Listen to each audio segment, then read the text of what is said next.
जय हिंद दोस्तों। हम आपके सामने फिर हाजिर हैं एक और महत्वपूर्ण वीडियो लेकर। आज की इस वीडियो में हम पुराने वीडियो से जुड़ी हुई कुछ महत्वपूर्ण चीज़ें बताएंगे। पुराने वीडियोस में हमने आपको बताया था कि मध्य प्रदेश में 1 जनवरी से साइबर तहसील लागू हो गया है, और आज की वीडियो में हम आपको बताएंगे कि साइबर तहसील में पटवारी प्रतिवेदन कैसे करना है। ठीक है, चूँकि इसमें बहुत सारे लोगों को जानकारी है और काफ़ी ज़िलों में पहले से लागू था, फिर भी हमारे ज़िले में जैसे ही ये लागू हुआ है हमने इसको देखा, इसको अच्छी डिटेल में समझा, उसके बाद हम ये वीडियो लेकर आए हैं ताकि जो भी पटवारी साथी हैं हमारे, वो आसानी से इसमें क्या कर सकें, प्रतिवेदन लगा सकें। दूसरी चीज़, सारे किसान भाइयों से निवेदन है कि समझ लें, बहुत सारे लोगों को ये डाउट हो रही है कि हमने यदि रजिस्ट्री करा ली है तो हमारा डायरेक्ट नामांतरण हो जाएगा। तो यह योजना लागू हो गई है, लेकिन सिर्फ उन खसरों के लिए जिसमें आप संपूर्ण रकबा बेच रहे हैं या खरीद रहे हैं। ठीक है, तो बिल्कुल परेशान ना होएं।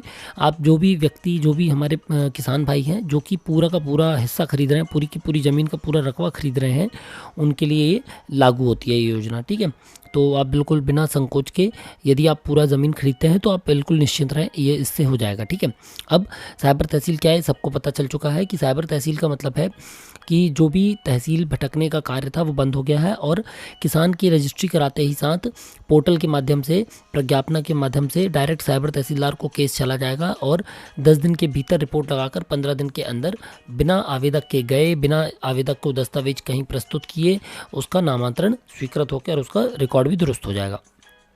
तो इस तरीके से साइबर तहसील लागू हुई है।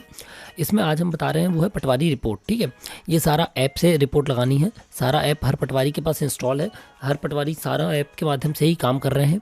ठीक है, तो सारा में लॉगिन करेंगे। ये देखिए, प्रतिवेदन इस तरीके का ऑप्शन आता है। किसी का विंडो बड़ा है तो उनके में इस तरीके से दिखाई देगा, प्रतिवेदन है।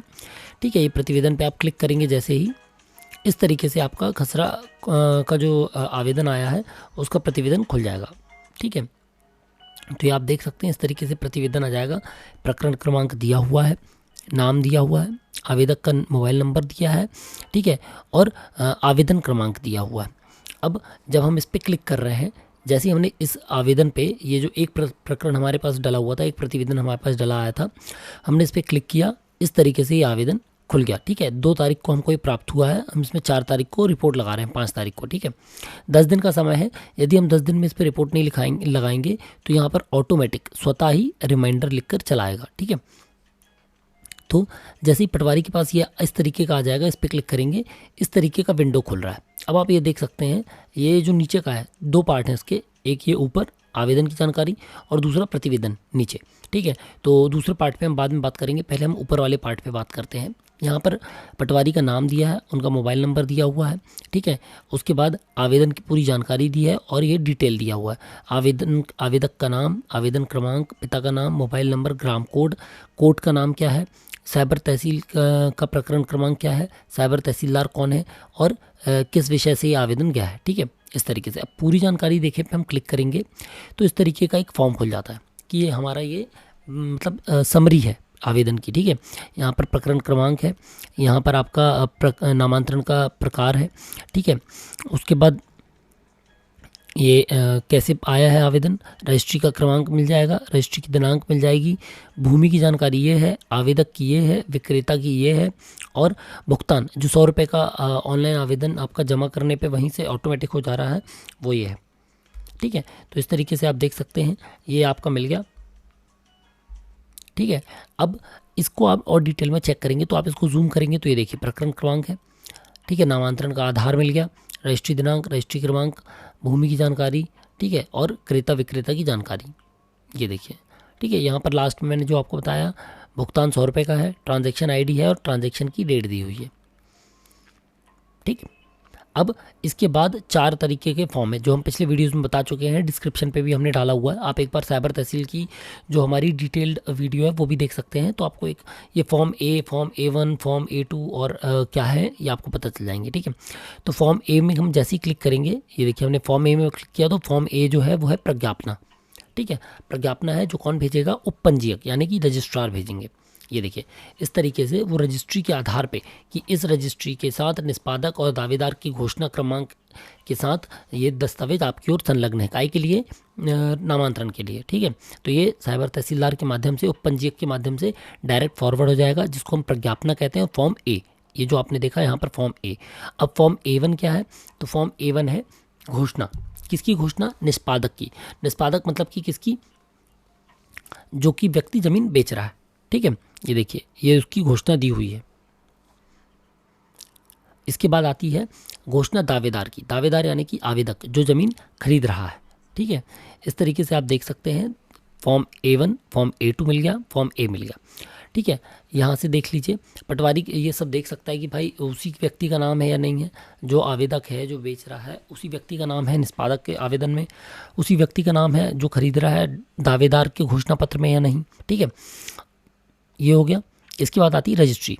अब ये रजिस्ट्री सबसे महत्वपूर्ण दस्तावेज है जिसकी जांच कर सकता है पटवारी कि इन्होंने क्या लिखवाया है, ठीक है। इस तरीके से आप इसमें पूरा देख लें।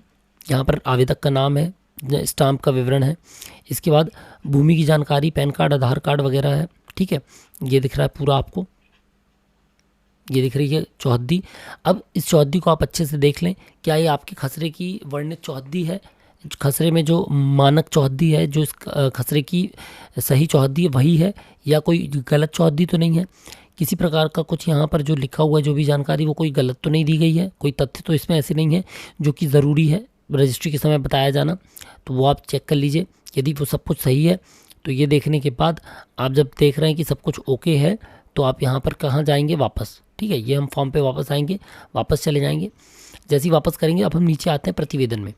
तो प्रतिवेदन में यदि हमारी रजिस्ट्री में, हमारे खसरे में सब कुछ सही है, तो हम क्या करते हैं? मामले से संबंधित ऐसी कोई जानकारी उपलब्ध नहीं है जिसके आधार पर भू अभिलेख में प्रस्तावित परिवर्तन करने में कोई बाधा प्रतीत होती है।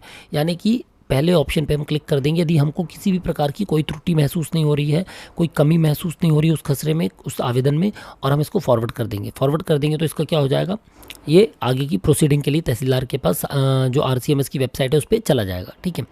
अब आता है दूसरा वाला ऑप्शन जिस पे कोई आपत्ति है। तो आपत्ति कितने प्रकार की हो सकती हैं, क्या क्या हो सकती हैं, आप देख लीजिए कि यदि भू अभिलेखों में इनमें से कोई आपत्ति है तो ये जो प्रकरण है साइबर तहसील से हटाकर सीधे राजस्व तहसील में चला जाएगा, ठीक है।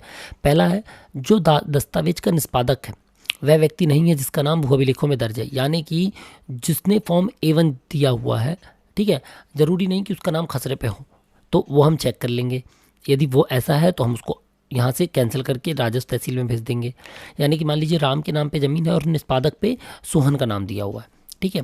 दूसरा, संपूर्ण भूमि या उसका अंश भाग पूर्व से ही किसी अन्य व्यक्ति या संस्था को अंतरित हो चुका है। यानी कि वो जो ज़मीन है उसकी रजिस्ट्री पूरी हो चुकी है, पहले ही किसी और को उसकी रजिस्ट्री हो चुकी थी लेकिन नामांतरण नहीं हुआ था। उसका आधा हिस्सा पहले वो किसी को बेच चुके थे लेकिन नामांतरण नहीं हुए थे, लेकिन आपके संज्ञान में है और वो खसरे में लिखा हुआ है, ठीक है। खसरे में आधे हिस्सा किसी और के नाम पे लिखा हुआ है, ठीक है। या पहले कोई रजिस्ट्री थी उस पर भी अमल नहीं हुआ है, वो केस चल रहा था कोर्ट पे और इसने नई रजिस्ट्री करा दी है। तो ये इस तरीके की चीज़ें हैं। आप ये बस याद रखें, आप किसी भी प्रकार की आपत्ति लगाएंगे तो आपको उसके साथ उसके दस्तावेज होना, उसका साक्ष्य होना आवश्यक है, ठीक है। फिर लिखित में आपके पास कोई सूचना है, कोई आपत्ति, किसी व्यक्ति ने आपत्ति दे दी कि इस ज़मीन पे विवाद चल रहा है, इस ज़मीन पे अभी हमारा बंटवारा चल रहा है, इस ज़मीन पे हमारा बैंक बंधक था तो अभी इनकी वसूली होनी बाकी, या किसी भी प्रकार की आपके पास किसी भी संस्था से, व्यक्ति से व्यक्तिगत तौर पे या न्यायालय के प्रतिवेदन पर, आवेदन पर यदि किसी भी रूप में लिखित रूप से आपत्ति प्राप्त है, तब चौथा है, भूमि का अंतरणकर्ता ST SC का है, मतलब ST का है। यदि ST वर्ग का है और जिसको बेच रहा है वो नॉन ST है, ठीक है, तो उनको यदि बेच रहा है तब आप इसको रोक सकते हैं, क्योंकि उस पर माननीय कलेक्टर महोदय या उनसे ऊपर सक्षम न्यायालय की अनुमति लगती है, ठीक है। कोई देवस्थानी भूमि या सेवा भूमि है, या भूदान यज्ञ की भूमि है, या यह भूमि भू अर्जन, पुनर्वासन, पुनर्व्यवस्थापन से उचित प्रतिकर और पारदर्शिता का अधिकार के तहत आई है, ठीक है। या फिर मृत भूधारी के समस्त उत्तराधिकारियों का आवेदन में उल्लेख नहीं किया गया। मान लीजिए कोई व्यक्ति या राम है, राम के जो बच्चे हैं उन 3 बच्चों के नाम पे होनी चाहिए थी, लेकिन केवल 2 बच्चों द्वारा पूरी ज़मीन बेची जा रही है, एक बच्चे का नाम छोड़ दिया गया, तो उस कंडीशन में, या फिर अन्य कोई कारण हो, तो अन्य कोई कारण हो के लिए जैसे ही आप इस पर क्लिक करेंगे वो अन्य कोई कारण आपसे विवरण मांग लेगा, तो उसको लिख दीजिए आप, ठीक है। तो यदि इनमें से कोई होगा तो इस पर आप जैसे ही क्लिक करेंगे और दस्तावेज अपलोड करेंगे, साक्ष्य जो आपके हैं, और फाइनल चुनेंगे तो आगे बढ़ जाएगा, ठीक है। और यदि कोई आपत्ति नहीं है तो हम ऊपर वाले पे जैसे ही टिक करेंगे नीचे पे ओके कर देंगे और भेज देंगे। जैसे ही भेजे पे क्लिक करेंगे, ये देखिए इस तरीके का मैसेज आ जाएगा, आपका डाटा सफलतापूर्वक अपलोड कर दिया गया। अब ये जो आपकी प्रतिवेदन थी, जो रिपोर्ट थी, वो कहाँ चली गई? आपकी रिपोर्ट चली गई साइबर तहसीलदार के पास RCMS ID में। ठीक है, तो इस तरीके से हम जो पटवारी हैं वो सारा ऐप के माध्यम से प्रतिवेदन साइबर तहसील में डाल देंगे।